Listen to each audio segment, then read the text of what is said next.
Buenas noches, vayan prendiendo por favor sus cámaras. Vamos a ver el día de quemaduras. Es un tema bastante sencillo y desafiante al mismo tiempo. Si nosotros nos basamos en la historia humana toda la vida, es que hemos inventado el fuego. Pero recién en 1797, el Locker escribió un ensayo sobre las quemaduras, sobre los trabajadores en las minas. Dentro de la misma historia, en 1915, Barte popularizó el uso de la parafina para el tratamiento de las quemaduras. 1925, la utilización del ácido tánico. 1940 mejora la perspectiva de los quemados porque aparece el uso de los antibióticos tópicos. 1964 aparece la nitrato de plata y sulfadiazina argéntica. La quemadura es una lesión térmica que involucra el calentamiento de los tejidos sobre un nivel que provoca daño irreversible de estos. ¿Cuánto de temperatura necesitas? Basta unos 40 grados por encima para causar una quemadura. Pero ustedes me dirán, pues yo en mi ciudad hace 42 grados de temperatura. Tienen que ver que la lesión a 40 grados es parte, es decir, un inicio de lesión. No es que se muere inmediatamente la célula, pero ya desde los 40 grados empieza a lesionarse las células. ¿Por qué se lesiona tan fácilmente la piel? Porque la piel es termofílica e hidrofílica. Es decir, que se calienta muy rápidamente la piel y se enfría muy lentamente. Es por esta razón que es muy difícil el tratamiento de una quemadura. La piel es el órgano más extenso del cuerpo y representa el 15% del peso corporal. Es una estructura bilaminar, es formada por epidermis y dermis. La epidermis es la única parte de la piel que muestra una regeneración verdadera. Eso quiere decir que no dejará cicatriz. Además de esto, se evidencian los estratos córneo, lúcido, granuloso, espinoso y germinativo, de afuera hacia adentro. La piel es un órgano que tiene funciones. Primero, nos protege de la temperatura, nos aísla del medio ambiente y percibe sensaciones de frío, dolor, calor, ardor y presión. Las quemaduras pueden clasificarse en quemaduras térmicas, quemaduras químicas, quemaduras eléctricas, quemaduras por radiación y nos faltaría un tipo de quemadura que son las quemaduras biológicas. Entonces, las quemaduras térmicas son las más comunes y conocidas. Son secundarias a exposición a llamas, a líquidos calientes, a vapores, gases calientes, exposición al sol por contacto con cuerpos incandescentes, irradiación, inhalación. Es decir, son las más comunes. Es fácil diferenciar una quemadura. Por ejemplo, el antecedente, he estado expuesto en un vuelque con quemadura del auto, ha estado hurgando con corriente eléctrica, ha estado escalando una montaña, ha estado hurgando en el laboratorio con ácidos. Entonces es fácil identificar con el antecedente la causa de la quemadura. Quemadura térmica, quemadura eléctrica, quemadura por frío y quemadura por químico. Una vez que nosotros identificamos la quemadura, debemos clasificar la quemadura de acuerdo a su extensión y a su profundidad. La extensión será en relación a la tabla de Lund-Brouwer. Esta tabla de Lund-Brouwer nos habla de la regla de los 9 o de los múltiplos de los 9. Por ejemplo, tiene 9, 9, 18. Pero es mejor esta imagen donde se ve la parte anterior y posterior. Entonces, la parte anterior, 4.5, 4.5. 18, 18. 9, 9. Entonces es la regla de los 9. Si se quema el tórax, la parte anterior y el abdomen, es el 18% de superficie corporal quemada. Eso se refiere cuando hablan del porcentaje de superficie corporal quemada. Pero a veces las quemaduras no son de todo un miembro, sino que son irregulares. Entonces, para eso nos sirve la palma del mismo paciente. La palma de nuestro paciente corresponde al 1%. Entonces, con la palma puedes medir 1, 2, 3, 4, entonces 5% quemado de superficie corporal cuando no ocupa toda una extremidad o todo un segmento. Otra cosa que nos interesa después de la extensión es la profundidad. Existen quemaduras de primer grado, segundo grado, tercer grado o inclusive algunos libros consideran cuarto grado, de acuerdo a cuánto de profundidad se extiende la quemadura. La quemadura de primer grado solamente se extiende hasta la epidermis. Segundo grado hasta la dermis reticular. Segundo grado superficial, dermis papilar. Tercer grado ya atraviesa todas las capas de la piel y afecta músculo y tejido graso. Cuarto grado es la carbonización del tejido. ¿Cómo se ve una quemadura de primer grado? Primero es secundario a la exposición de sol, lo más común. Entonces es una exposición al sol. No produce secuelas histológicas permanentes. Su signo cardinal es el eritema. Su síntoma cardinal es el dolor. Estas quemaduras mejoran espontáneamente en 7 a 10 días. No es preocupante porque si ustedes ven hasta están contentos cuando se queman, ¿no? Porque saben que no va a quedar ninguna secuela. Es cuando vienen a Bolivia e intentan broncearse con el sol de Bolivia. Ya han debido experimentar. Ese sol no broncea, solo quema. Quemadura de segundo grado. Afecta la epidermis y la capa más superficial de la dermis. La ampolla es el signo más influyente del diagnóstico. Es doloroso al aire y cura espontáneamente en 15 a 21 días.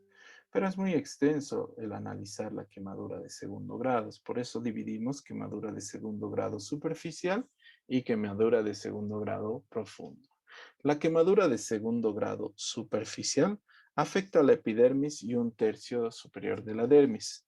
Produce flictemas, ampollas, edema subcutáneo importante. Hay heridas húmeda y exudativa. Es muy dolorosa al tacto. Cura en 4 a 6 semanas y puede dejar secuelas mínimas. La quemadura de segundo grado profunda afecta a la epidermis y buena parte de la dermis, pero no presenta ampollas, puede no presentar ampollas. La piel roja con áreas blanquecinas, dolor a la presión, insensibilidad al tacto. Cura entre 14 y 35 días. El tratamiento es quirúrgico con injerto cutáneo. Si la quemadura de segundo grado profunda se infecta, se trata como la de tercer grado. Pero yo no siempre puedo ver histológicamente si va hasta la dermis reticular o hasta la dermis papilar. ¿Cómo diferencia un segundo grado superficial de uno profundo? La segundo grado superficial es una quemadura bonita, ¿ven? Está bonito. A pesar de que es muy grande, está bonito. No les preocupe esa quemadura, ¿no? Parece superficial. La quemadura de segundo grado profundo es preocupante. Ya no es bonito. Te preocupa. Ya no es, o pueden decir bonito, no. Segundo grado profundo. Segundo grado profundo. Ahí ya es preocupante. Segundo grado superficial puede ser profundo, tal vez. Es por eso que a veces van a ver en los diagnósticos, dicen tipo AB, entre superficial y profundo. Entonces, no se dan problema, pueden poner tipo AB. Si nosotros vemos esta quemadura, a pesar de que es grande en una niña, no es preocupante. La niña está tranquila, no ha llorado. Es una quemadura de segundo grado superficial. La quemadura de tercer grado es indolora, blanquecino o marrón oscuro. Hay resequedad en la piel, los vasos trombosados. Esta siempre requiere cirugía, debridación e injerto, a veces inclusive la amputación. Es secundario a exposición a llamas directa. Tiene que haber una exposición a llamas directa. La quemadura de cuarto grado, carbonización del tejido. Aquí ya no hay nada, aquí es amputación directa. Diferencia la quemadura de tercer grado, si ustedes observan, hay zonas que se pueden recuperar y hay zonas que hay que resecar. Una vez que mejora la quemadura de tercer grado, queda así y tiene que ponerse injerto cutáneo para recuperar. A veces cuando la quemadura es en una extremidad se tiene que hacer fasciotomía, es decir, cortamos la fascia. ¿Por qué? Porque se dematiza tanto que no llegaría sangre aquí y se moriría. Entonces agarramos y cortamos las fascias para que la sangre llegue a distal. Hay quemaduras de tercer grado que son profundas. Miren, piel, tejido celular subcutáneo, aponeurosis, músculo, parte profunda del músculo. Sigue siendo tercer grado. No olviden que el cuarto grado es carbonización del tejido. Pueden ser tercer grado grandes, es decir, sigue siendo tercer grado a pesar de que este ocupe casi el 95% de superficie corporal quemada. Es decir, diferente extensión a profundidad. Cuando no tratas bien la quemadura con debridación, queda así. ¿Ven esta piel arrugada? Eso es porque han tratado mal. Cuando una quemadura, no importando dónde sea, miren, lo debridas bien y le haces tratamiento, la secuela no tiene que ser arrugada. Ese es un buen tratamiento de una herida. Existen factores de mal pronóstico de las heridas. Van a depender de la profundidad y la extensión. Pacientes en edades extremas, muy jóvenes, muy ancianos. Zonas que afecten cara, manos, pies, genitales. Quemaduras circunferenciales. Quemaduras eléctricas. Alteraciones respiratorias por quemadura por inhalación. Alteraciones cardiovasculares, coma. Patologías previas asociadas. Enfermedades renales. Pero ¿cuáles de los pacientes debemos hospitalizar? Primer grado, nunca hospitalizamos. Las quemaduras de segundo grado, del 10%, se hospitalizan. Quemaduras de tercer grado, del 5%, se hospitalizan. Quemaduras de áreas especiales, se hospitalizan. ¿Cuáles son las áreas especiales? Las áreas especiales son caras, mano, pies, genitales, pliegues interglúteo, axila, cuello, codo, hueco popliteo. Quemaduras por electricidad, por inhalación, se interna. Sospecha de maltrato. Pacientes con quemaduras y antecedentes médicos. Si miren, si está quemado y está amputado, mejor le llevaremos al hospital. ¿Para qué vas a estar debatiendo si tiene o no que internarse? Quemaduras por aspiración se hospitalizan. Cuando están encerradas en un área que se incendia y empieza a respirar el paciente, se quema. Se quema la mucosa respiratoria y causa signos como tos, estridor, ronquera, fiebre, hipoxia, cianosis. Las quemaduras no son ensalada. No se tiene que poner nada encima de una quemadura. No puedes poner vinagre, café, orina, no, nada. Una quemadura, si tú le pones cualquiera de estas cosas, lo único que vas a ocasionar es pigmentación de la quemadura. Tratamientos de la quemadura. Vamos a quedar en tratamientos de la quemadura. Ya les he dicho, yo no tengo mucho apuro porque... ¿Alguna duda, pregunta, jóvenes?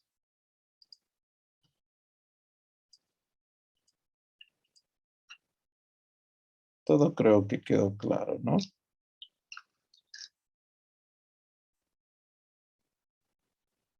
Vayan prendiendo, por favor, sus cámaras. Vamos a aprovechar para avanzar la otra parte del tema de quemaduras. Toca continuar viendo la segunda parte de lo que es quemaduras.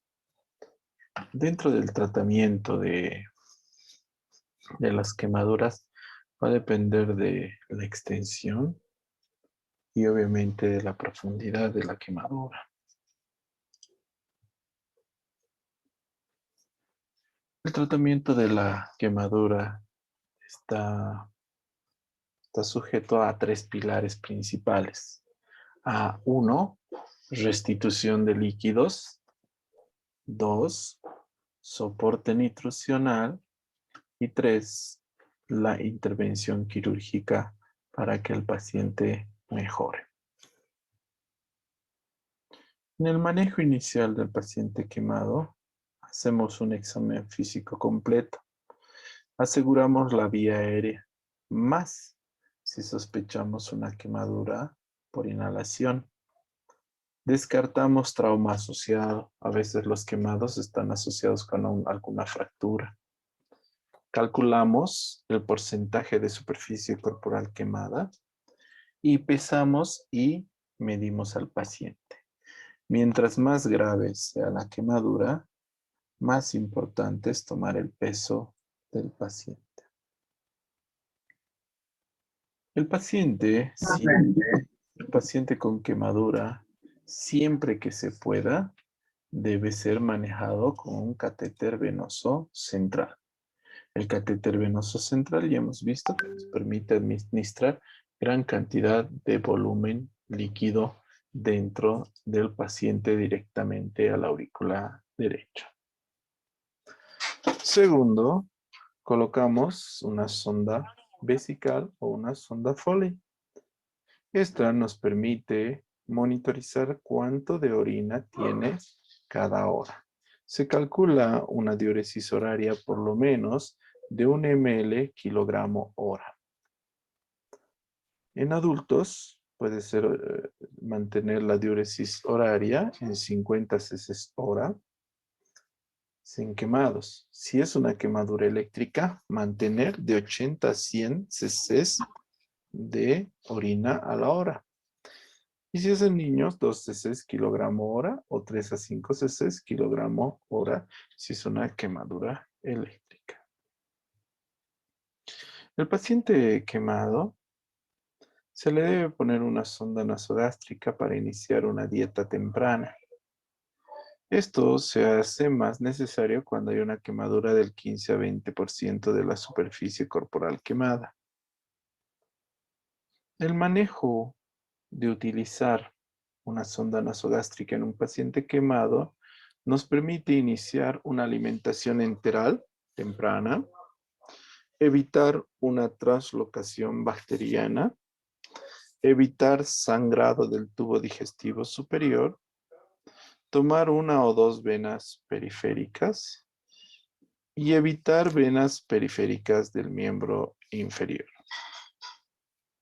Los exámenes que se hacen a los pacientes quemados son hemograma, ionograma, química sanguínea, pruebas de coagulación, grupo y factor, proteinemia, gasometría, general de orina e inclusive cultivo de piel. Se debe usar analgésicos y anestésicos para el paciente, pero estos deben ser administrados endovenosamente. No se administran intramuscularmente. Todo paciente que tiene una quemadura mayor al 15% requiere una reanimación de líquidos endovenosos. Se utiliza normalmente la solución salina normal o el Ringer lactato o la solución Harvard. ¿Cómo se sabe cuánto líquido dar? Si nosotros tenemos catéter venoso central, mantenemos una presión venosa central por arriba de 15 cc, 15 centímetros hasta 15 centímetros de agua. Por debajo de 5, quiere decir déficit. Entonces mantenemos entre 5 y 15 centímetros de agua a la presión venosa central. Si el paciente no tiene catéter venoso central, se utiliza la fórmula de Parkland. La fórmula de Parkland nos permite calcular cuánto líquido va a recibir el paciente. Y es muy sencillo. 4 ml por el kilogramo, 70, digamos, nuestro paciente. Por cuánto de superficie corporal está quemada, digamos el 20%. Igual. Entonces se multiplica 4 por 70 por 20. Y nos da igual 5.600. 5.600. La mitad de esto, es decir, 2.300, se administra en las primeras 8 horas de la quemadura. Y la otra mitad, que son los otros 2.300 que hemos calculado, se administra en las otras 16 horas. Es decir, ahí están las 24 horas. Muy fácil la fórmula de Parkland. Tienen que recordarse 4 ml por 70 por 20.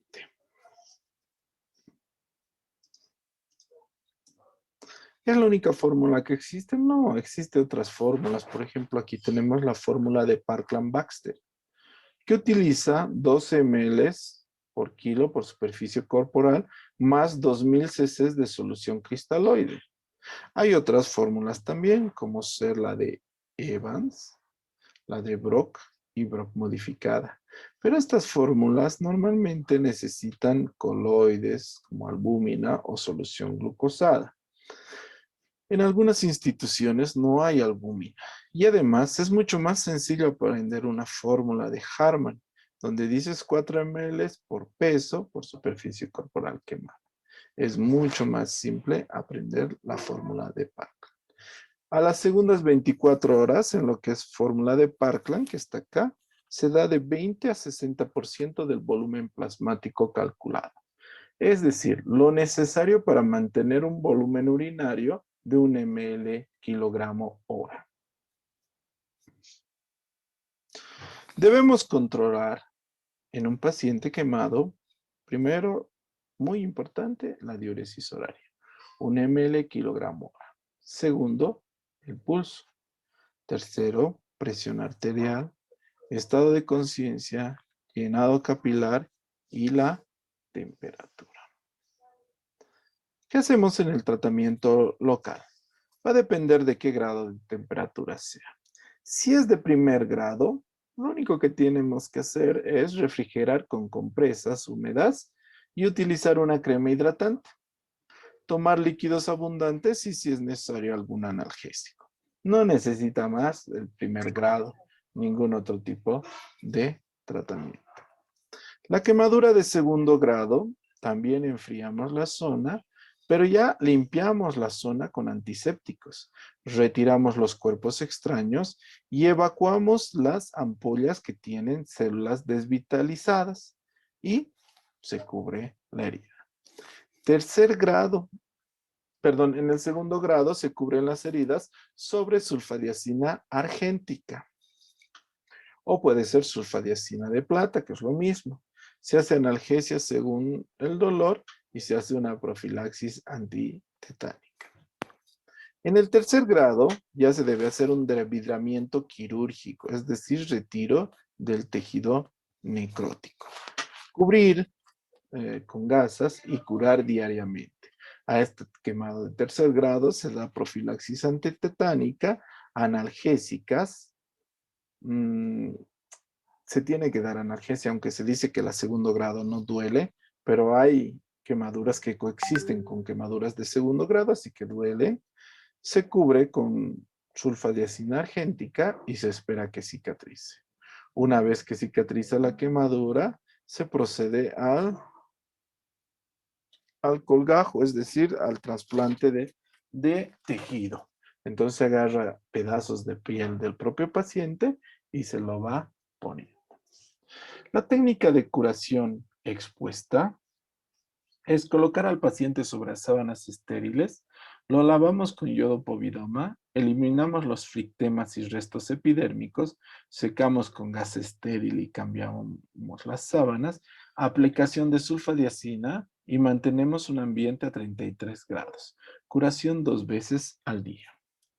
Eh, En técnica oclusiva, colocamos al paciente en sábanas estériles, lavamos con povidona yodado, eliminamos frictemas, secamos con gases estéril, aplicamos apósitos con sulfadiazina y nitrofurazona, utilizamos apósitos algodonosos y vendaje común elástico de un espesor no menor a 5 centímetros y en este caso se puede curar de 3 a 4 días.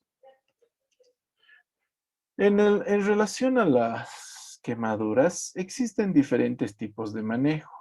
El ABC del manejo, ya sea con la fórmula de Parkland o la fórmula de Galveston.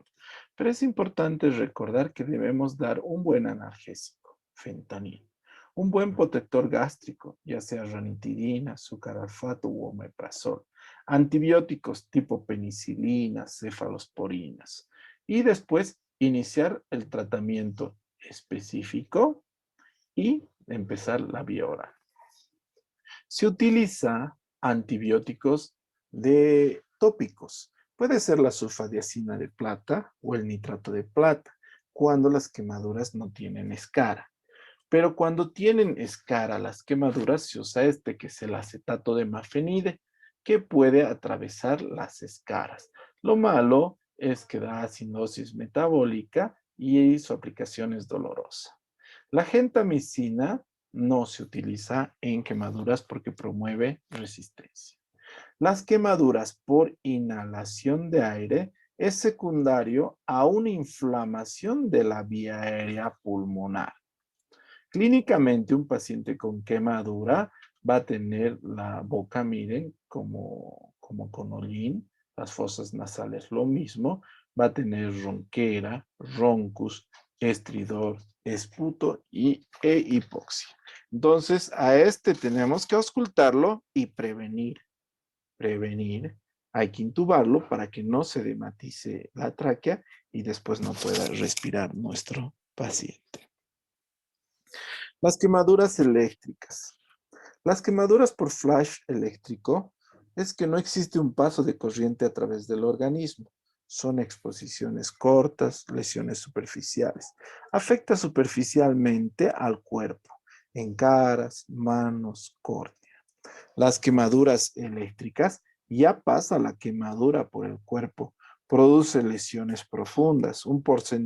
El porcentaje de quemadura por electricidad no traduce la gravedad del daño que ha ocasionado la quemadura eléctrica, porque la quemadura eléctrica puede lesionar músculos, tendones, vasos, nervios, corazón, incluso puede haber fracturas por quemaduras eléctricas. Entonces se llama el signo del iceberg, por si acaso, en las quemaduras eléctricas. ¿Qué quiere decir el signo del iceberg? Que no importa cuán pequeña sea la quemadura en porcentaje, no se sabe qué tipo de lesión ha ocasionado dentro del organismo. El tipo de corriente es muy diferente. Por ejemplo, la corriente domiciliaria tiene bajo voltaje, lesiona menos, mientras la corriente industrial tiene alto voltaje y obviamente lesiona mucho más. Hay que valorar la resistencia, el nivel de protección de la víctima, trayectoria en las quemaduras. Y otra vez les recuerdo, no importa qué tamaño sea la quemadura eléctrica, no traduce la gravedad de la herida por quemadura eléctrica. Eso se llama el signo del iceberg. Las quemaduras eléctricas pueden ocasionar paro cardiorrespiratoria, lesión miocárdica, hipertensión, edema cerebral, coma, convulsiones, acidosis, síndrome compartimental, fracaso renal, fracturas óseas, estallido visceral o muscular. ¿Cómo actuamos? Primero asegurarnos de que nos encontramos en una superficie seca. Asegurarnos de que no sigue transmitiéndose la corriente. No exponernos. Si no cumplen estos requisitos, mejor pedir ayuda.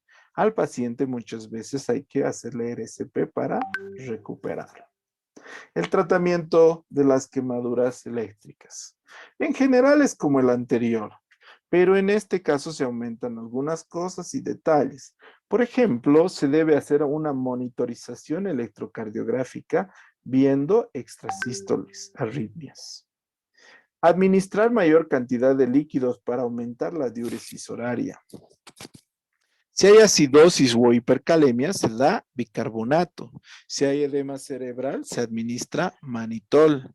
Si hay síndrome compartimental, se hace fasciotomía. Esto, síndrome compartimental es que se edematiza y no deja llegar sangre hacia distal. Entonces se hace una fasciotomía, es decir, cortas las fascias para que llegue sangre a la extremidad. Si hay mioglobulinuria, se aumentan los fluidos, se da manitol y se alcaliniza la orina con bicarbonato. Hay que tener cuidado que los pacientes con quemaduras eléctricas pueden desarrollar fibrilación ventricular y se mueren. Quemaduras químicas. La gravedad de la quemadura química depende de la concentración y el tiempo de exposición. Las quemaduras son más graves mientras más tiempo de exposición tenga. Las quemaduras se clasifican en moderadas y graves, es decir, no hay leves. Quemaduras por ácidos o quemaduras por álcalis. El tratamiento. Inmediatamente debemos retirar la ropa. Hay que hacer un lavado prolongado y el resto como nosotros conocemos. Las quemaduras por radiación. Estas quemaduras se producen por bombardeo de partículas que alteran las moléculas corporales. Las más afectadas son las células de mayor actividad metabólica, como las glándulas endocrinas, genitales, digestivos, tracto respiratorio. Normalmente no tenemos este tipo de quemaduras porque no tenemos máquinas de irradiación en todo lado. Las quemaduras por congelación son lesiones producidas por disminución de la temperatura. Normalmente aparecen en alcohólicos que vagan en la calle, inapropiadamente vestidos, pacientes psiquiátricos, marineros, montañistas. En esas personas aparece la quemadura por congelación. Primero debemos restaurar la temperatura corporal. Exponemos a la lesión a una temperatura de 40 grados. Se da sedación, analgésicos, hasta que recupere la coloración digital. Se debe hacer gammagrafía ósea para ver si el hueso ha sobrevivido a la agresión por quemadura por frío. Hay que hacer profilaxis antitetánica, curar, sacar los flictemas y utilizar aloe vera. Se da analgesia oral, antibiótico-terapia si existe infección y rehabilitar. Se espera que los tejidos necrosados se demarquen, ¿no ve? Hasta ahí. Una vez que está necrosado y se ha demarcado, se hace la amputación, tratando de mantener lo más posible la cantidad de dedo y sobre todo para que haya una pinza. Pero es un problema esto de las quemaduras por, eh, por frío. Todas las áreas cruentas de segundo grado profundo, tercer grado, necesitan la aplicación de injertos. Estos injertos normalmente son del propio cuerpo del paciente y se coloca después de que cicatriza y que ya no hay un proceso de infección. Obviamente no queda tan bien, pero obviamente no hay esa piel arrugada que les he dicho que no es compatible con una curación adecuada. Si ustedes observan, esta piel no de quemadura no debe quedar así nunca. Esto ha sido un mal tratamiento del paciente. A pesar de que nosotros tenemos aquí una quemadura de tercer grado, si ustedes ven, lo único que vemos es una despigmentación de la piel, pero no hay esa que está arrugada la piel. No sé si tienen alguna duda, pregunta. ¿Alguna duda, pregunta, jóvenes?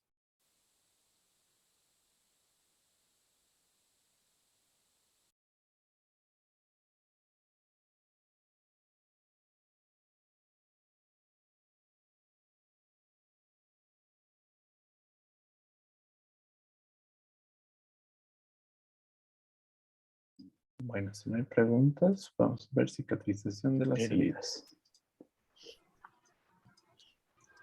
La cicatriz es el resultado crónico de cualquier solución de continuidad. Deriva de las características de la lesión y de las características fenotípicas del paciente. Una herida es una lesión traumática de la piel con una solución de continuidad de la misma. Las heridas pueden ser punzantes, con objetos punzantes, cortantes, contusas o erosivas. Una vez que se hace la herida, existen diferentes tipos de cicatrización. Existen cicatrización por primera intención. Las heridas se sellan inmediatamente con una sutura.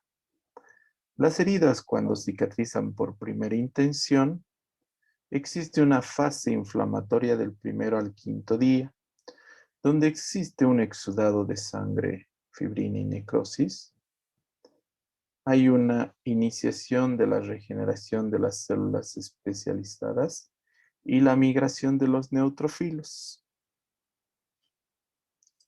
En la cicatrización de primera intención, del quinto día a las 3 semanas existe la fase de proliferación, donde hay mayor angiogénesis y la migración de los fibroblastos.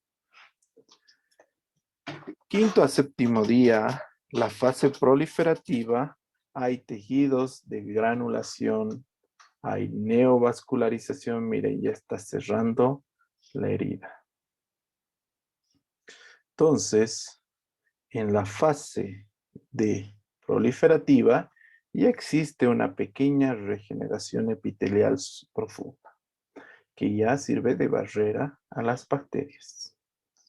La cicatrización por segunda intención es cuando tenemos una herida contaminada, que se cierra no por aproximación de los tejidos, sino por reepitelización o la contracción de la herida.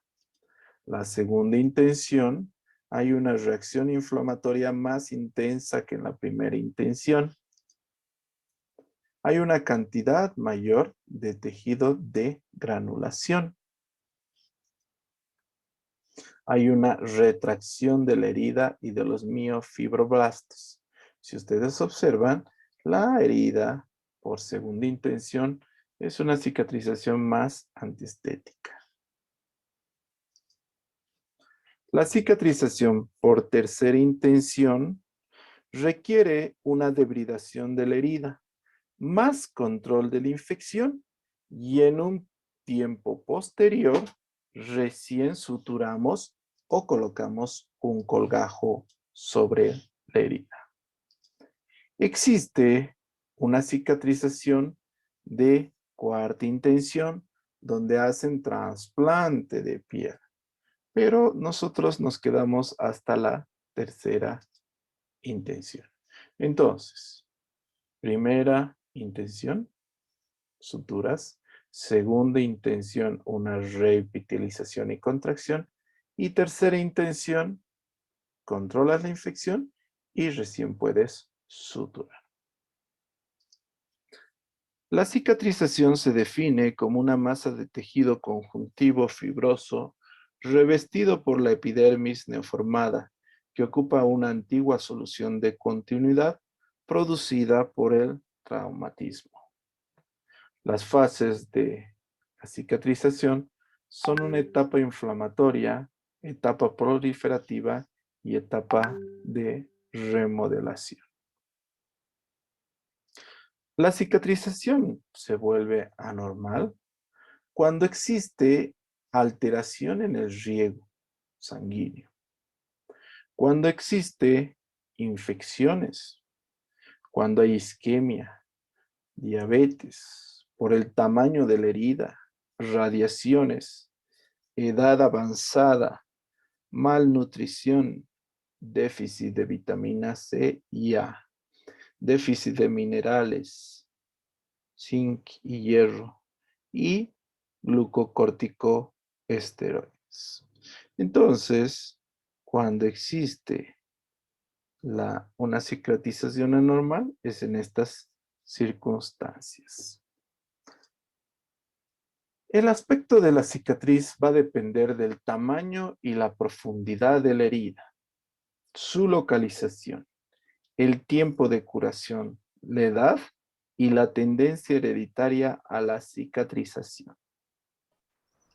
Hay algunas complicaciones y anormalidades de la cicatrización. Por ejemplo, hay el escozor o prurito. Les escoce mucho las cicatrices. Cuando hay cambios de coloración a nivel de la cicatriz, cuando hay cambios de textura o cuando hay quistes de inclusión. Estas son anormalidades de la cicatrización. Puede haber puentes dérmicos, esto es lo que se ve. Puede aparecer fístulas. Inclusive se habla de malignización de las cicatrices. Pueden aparecer heridas hipertróficas y queloides. Las heridas hipertróficas son heridas que se limitan a los confines de la herida, remiten espontáneamente. Es por depósito excesivo de colágeno más miofibroblastos. A diferencia, las cicatrices queloideas sobrepasan los límites de la herida. No remiten. Es secundario al depósito excesivo de colágeno. Hay cicatrizaciones dolorosas cuando se forman neuromas. Estos neuromas se pueden tratar con anestésicos locales o simpatectomías. Las úlceras cicatrizales rebeldes son una proliferación de tejido conjuntivo, estrangula la formación de yemas vasculares y de isquemia. A esto se denomina úlceras de Marjolin. Son precursoras de neoplasia, por si acaso. Son precursoras de neoplasia. El tratamiento y curación de las heridas siempre están en segundo plano. Primero tenemos que ver el aspecto íntegro del paciente. El tratamiento y la curación de la herida siempre se debe intentar hacerlo previo a la administración de anestesia, ya sea anestesia inyectable o anestesia local. Y hemos visto, o en prácticas van a ver, que las técnicas de anestesia son perforaciones en formas romboideas alrededor de la herida, buscando la insensibilización de la zona, administrando lidocaína al 2%. Una vez que están administrados, se hace una limpieza. Si la herida no está muy sucia, basta solución fisiológica.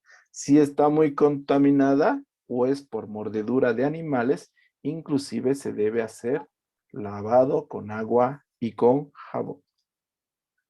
Una vez que hemos terminado de hacer lavado con agua y jabón, se hace debridamiento de la herida.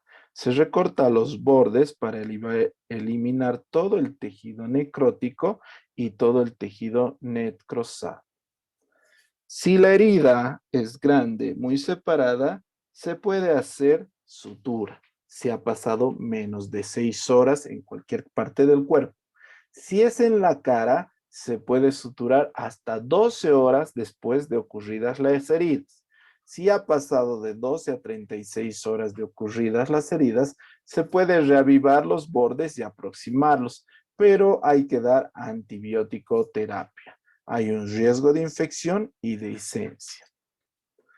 Cuando la sutura cuando la herida es más de 36 horas después de ocurrida la lesión, la única alternativa que nos queda es la segunda intención, es decir, que haya una cicatrización de reepitelización o contracción de la herida. Una vez que pones los puntos, en la cara se retira en 5 a 7 días, en párpado 3 a 5 días, miembros y troncos 7 a 10 días, mano, pie, cuero cabelludo de 10 a 15 días. Cuando las heridas son secundarias a mordeduras de animales o tierra contaminada, se debe hacer una profilaxis antitetánica. Si es por animales, también se debe analizar la necesidad de una vacuna antirrábica.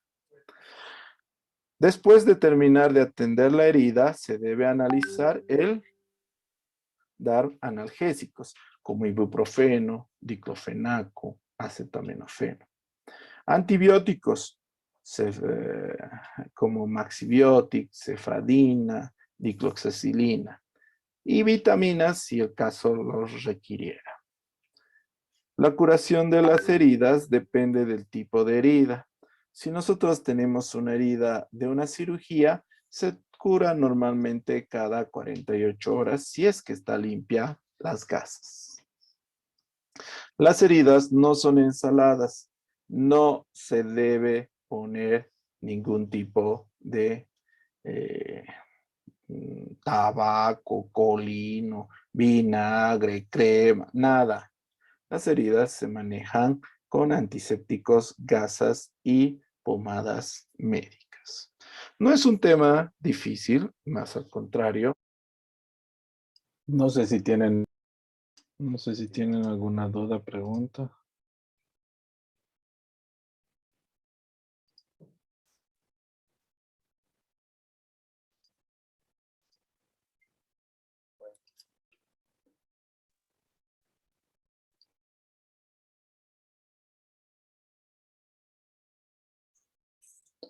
Finalmente, el último tema que va a entrar para su examen es shock en cirugía.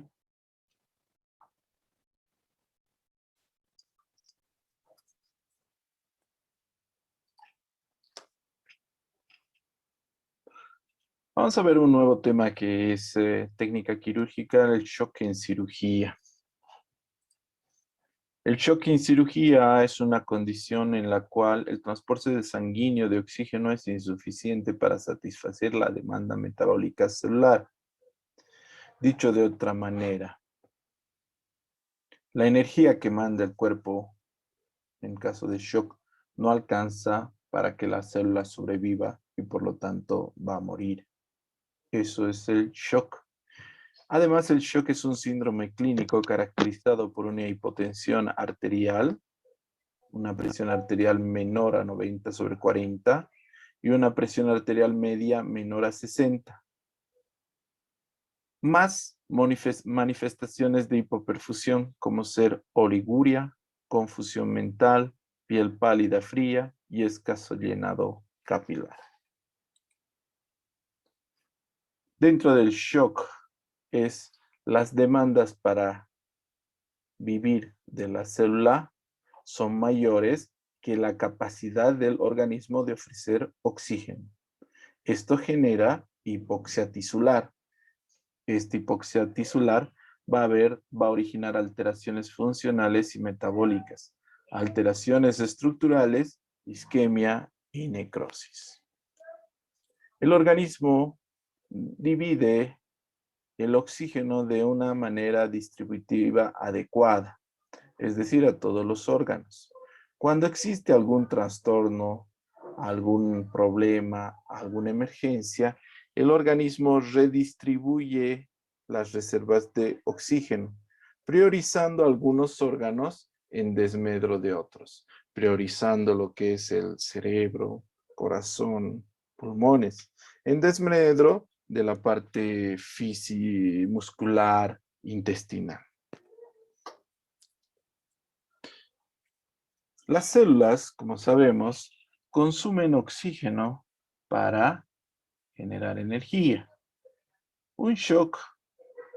En un choque, cae la actividad del piruvato deshidrogenasa, disminuye la liberación de acetilcoenzima A y aparece una disfunción mitocondrial, con lo que conlleva a la muerte celular. ¿Qué parámetros hemodinámicos se analiza en el shock? Se analiza la frecuencia cardíaca, la tensión arterial, la presión venosa central, el volumen minuto. Fisiopatológicamente el shock altera el volumen intravascular, volumen minuto, resistencia arteriolar, flujo transcapilar, lecho venoso, integridad arteriolar o venosa. Fisiopatológicamente a nivel celular, se altera la bomba iónica de la membrana con liberación del contenido intracelular al extracelular. Esto altera el pH celular ocasionando acidosis. Resultante sistémico es la muerte celular y disfunción orgánica. Esta lleva a una falla multiorgánica y finalmente la muerte del paciente. ¿Qué marcadores existen para identificar la presencia de shock? El primero, y tal vez el único que utilizamos actualmente, es la proteína C reactiva. Otras como procalcitonina, troponinas, interleuquina 6, interleuquina 10, factor de necrosis tumoral, neoptenina, elastasa, complemento, fosfolipasa, endotoxinas, los utilizamos muy pocas veces. ¿Qué ocasiona el shock en los diferentes órganos? En el sistema nervioso central ocasiona encefalopatía. En el corazón, taquicardia, bradicardia. Pulmón, síndrome de distrés respiratorio. En el riñón, fallo prerrenal. En el intestino, traslocación bacteriana. En otros órganos, el hígado, hepatitis. A nivel hematológico, trombocitopenia. A nivel metabólico, glucogenólisis. Y a nivel inmunológico, alteración de la función de barrera. Existen dos estadios del shock, un shock compensado, que es la parte inicial, y un shock descompensado. En el shock compensado se activa el sistema nervioso, hay una contracción venosa, vasoconstricción arterial, cierre de arteria precapilar y activación del sistema renina-angiotensina. Es decir, se busca controlar el shock. En el shock descompensado ya ninguno de las activaciones no mejoran el cuadro del paciente. Hay una disminución de flujos, esfínteres precapilares se relajan, esfínteres pocapilares mantienen su tono, hay mucha extravasación de líquido intersticial, liberación de prostaglandinas. El shock se clasifica en hipovolémico, todos estos, cardiogénico, obstructivo y distributivo. Vamos a ver primero el shock hipovolémico, secundario a la pérdida de sangre y pérdida de plasma. La pérdida no tiene que ser necesariamente al exterior, puede haber pérdida a nivel en los espacios como el espacio pleural, el espacio peritoneal. Lo que pasa es que al perder sangre o al perder volumen de líquidos, disminuye el volumen y disminuye la presión arterial, con lo cual cae el flujo renal. Se activa el sistema renina-angiotensina, con lo cual se intenta absorber nuevamente agua para prevenir un shock hipovolémico. Un shock hipovolémico por hemorragia tiene 4 etapas. Primera, segunda, tercera y cuarta, de acuerdo a la pérdida de sangre. Cuando es menor a 750 es etapa 1. Todo está normal. De 700 a 1500 ya existen algunas alteraciones. Por encima del grado 2, en grado 3 ya la pérdida es grave. Ya hay una alteración grave del estado general del paciente. Hay un pulso mayor a 120, una presión arterial totalmente disminuida, una frecuencia respiratoria caótica, un gasto urinario llegando casi a la oligoanuria, y en el sistema nervioso central va a haber letargia y confusión. Se activa obviamente el funcionamiento celular en fase anaeróbica. Lo malo que la capacidad anaeróbica o el uso de anaerobismo para generar energía crea demasiados desechos. Por lo tanto, en el estadio 1 y en el estadio 2, todavía hay una recuperación lógica del paciente. Pero después en el estadio 3 y 4, la gran cantidad de generación de contaminantes como ah, calcio intracelular, ah, metabolismo anaeróbico, hacen que fácilmente lleguemos a la muerte del paciente. En el tratamiento, en el shock hipovolémico se debe mantener la vía aérea. Si es por hemorragia, hay que identificar y detener la hemorragia. Hay que administrar líquidos, 1 a 2 litros para un adulto o 20 ml por kilo para un paciente pediátrico. Si fuera necesario, hay que restituir los líquidos a través de transfusiones sanguíneas. Y se analiza sobre la necesidad de dar adrenalina y noradrenalina al paciente. Entonces, lo principal es parar la pérdida. Y lo segundo, reponer el líquido. Con eso, lograríamos recuperar a nuestro paciente. En el shock cardiogénico, es un síndrome clínico causado por una falla de corazón como una bomba. Por lo tanto, hay una hipoperfusión sistémica e hipoxia tisular. Esta falla de la bomba, en el 35% de los casos, a 68%, es por infarto agudo de miocárdico de ventrículo izquierdo. Puede haber también por enfermedad vascular terminal, miocarditis, cardiomiopatía dilatada, insuficiencia mitral, comunicación interventricular. Entonces, el shock cardiogénico es una patología cardíaca aguda más presión arterial sistólica menor a 90 por más de 30 minutos, asociado a signos de hipoperfusión, como oliguria, frialdad o palidez. También puede ser un shock cardiogénico a través de criterios hemodinámicos. Podemos tener un índice cardíaco menor a 2.2 litros minuto metro cuadrado o una presión capilar pulmonar en cuña mayor a 15 a 18 milímetros de mercurio. Los signos van a ser gasto cardíaco disminuido, pulso débil, piel pálida y fría, ruidos cardíacos leves, ingurgitación yugular marcada, llenado capilar lento y presión venosa central elevada. El estadio 1 del shock cardiogénico es una hipotensión compensada, donde se corrige gracias a una descarga adrenérgica. El estadio 2 es descompensado, es un shock cardiogénico descompensado, porque hay una caída de la reserva fisiológica. Y el estadio 3 es un shock irreversible. A pesar de que haya medidas de corrección para el paciente, los daños severos generan un círculo vicioso.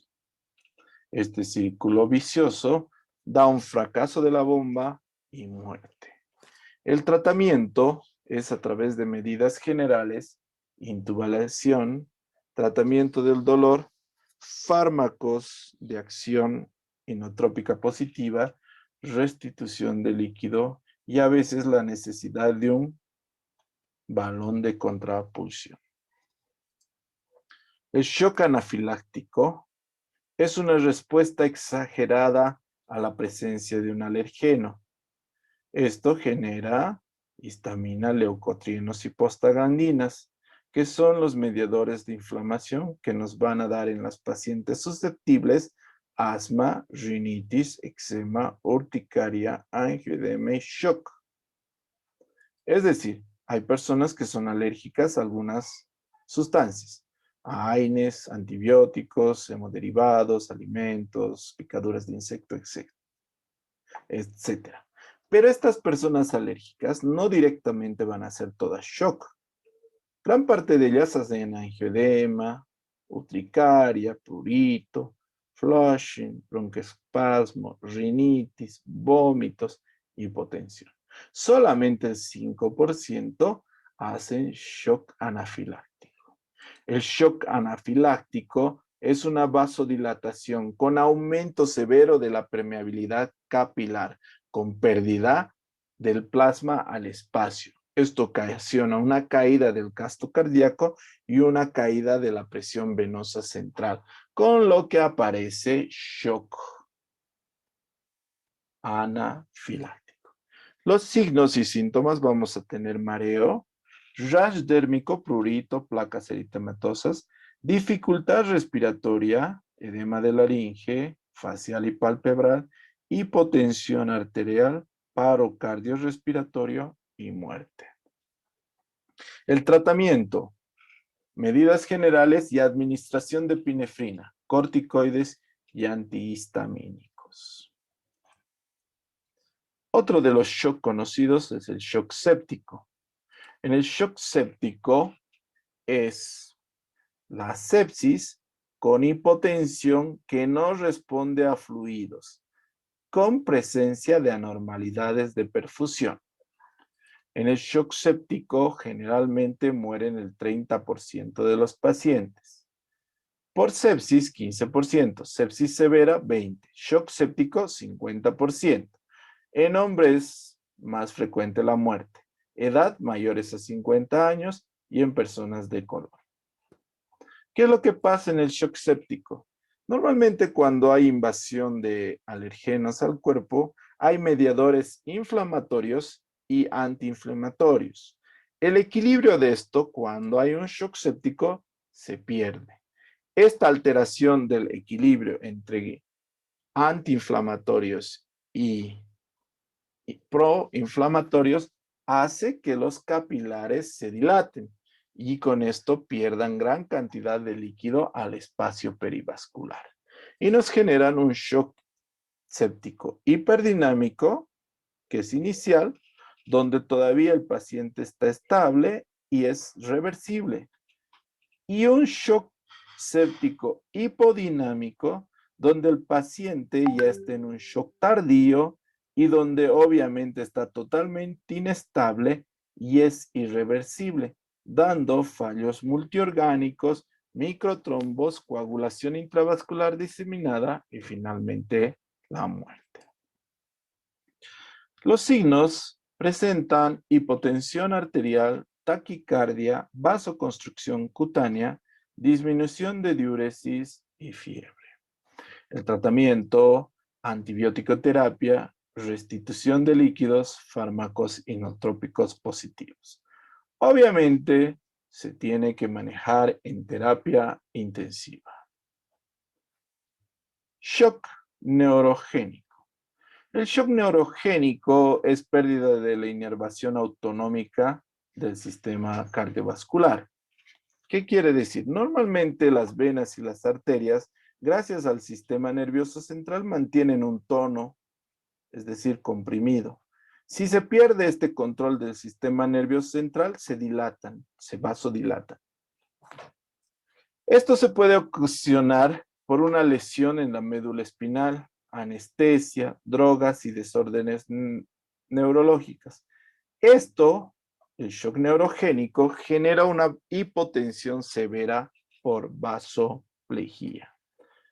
Hay una hipotensión severa por vasoplejía, con lo cual hay caída de la resistencia venosa periférica y disminución del gasto cardíaco. El tratamiento, perdón, los signos y síntomas antes es la hipotensión, pero no hay taquicardia ni vasoconstricción cutánea. No disminuye la presión de pulso y no responde al aporte de líquidos. No responde parcialmente. El tratamiento es proteger la vía aérea y obviamente operar y reparar lo que se ha dañado. Finalmente, el shock hiposuprarrenal es una enfermedad que nos muestra que la cantidad de corticoides, control del estrés, control de la glucosa y adrenalina que cumple la suprarrenal son fundamentales. Cuando hay una falla de la glándula hiposuprarrenal, ya sea por lesión, por tuberculosis, metástasis, hemorragias, hay un descenso brusco de la resistencia venosa periférica y del gasto cardíaco. Esto es un shock distributivo. Hay una hipotensión y una hipoperfusión tisular y el paciente entra en shock hiposuprarrenal. El tratamiento es administración de glucocorticoides. Bueno, con eso, chicos, hemos terminado los temas que corresponden a su examen final. Entonces, su examen final es cirugía de páncreas, cirugía de vaso, líquidos electrolitos, shock, cicatrización de heridas y quemaduras. ¿Entendido? Bueno, pues pongan su asistencia en el chat y eso sería todo por el día de hoy. Que les vaya muy bien, jóvenes. Que les vaya muy bien en su examen. Hasta luego. Hasta